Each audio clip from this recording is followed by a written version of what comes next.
శ్రీలత అయితే ధన అలాగే సందీప్లతో ఇలా అంటూ ఉంటుంది. నేను చెప్పినట్లుగా మీరు ఆ సీతాకాంత్ ముందుకు వెళ్ళి నటించండి.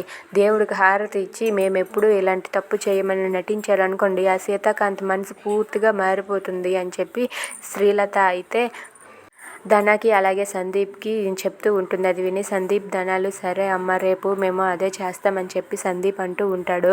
అలా తెల్లవారాక ధన అలాగే సందీప్ వాళ్ళిద్దరూ కూడా వాళ్ళ చేతులతో హారతిని ఇస్తూ ఉంటారు. అదంతా చూసి అక్కడికి పరిగెత్తుకుంటూ రామలక్ష్మి సీతాకాంత్ వచ్చి ఏం చేస్తున్నారా మీరు అని చెప్పి గట్టిగా అరుస్తారు. ఇక రామలక్ష్మి కూడా ఏంట్రా ఇది అని చెప్పి అంటుంది. అన్నయ్య మేము చేసిన తప్పుకి పరిష్కారం చూసుకుంటున్నాం అన్నయ్య అని చెప్పి సందీప్ అంటాడు.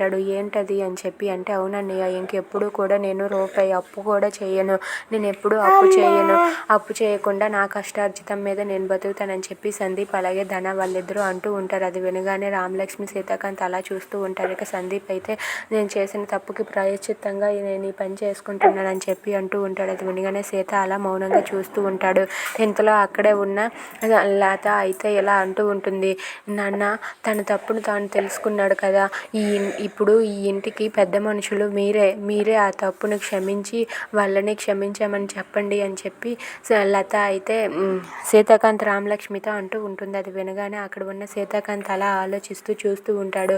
అవునక్క నేను ఇంకెప్పుడు తప్పు చేయనక్క అని చెప్పి ధన కూడా అంటూ ఉంటాడు. అది వినగానే రామలక్ష్మి అలా చూస్తూ ఉంటుంది. ఇక సందీప్ ధనాలను క్షమించమని లత అయితే సీతాకాంత్ రామలక్ష్మిలకు చెప్తూ ఉంటుంది. అది విని వాళ్ళిద్దరూ కూడా అలా మౌనంగా చూస్తూ ఉంటారు. ఇంకా ఎందుకు ఆలస్యం, వాళ్ళు ఏ తప్పు ఇంకెప్పుడు అలాంటి తప్పులు చేయరని చెప్తున్నారు కదా, క్షమించండి అని చెప్పి అంటూ ఉంటుంది. దాంతో సీతాకాంత్ ఆలోచిస్తూ ఉంటాడు.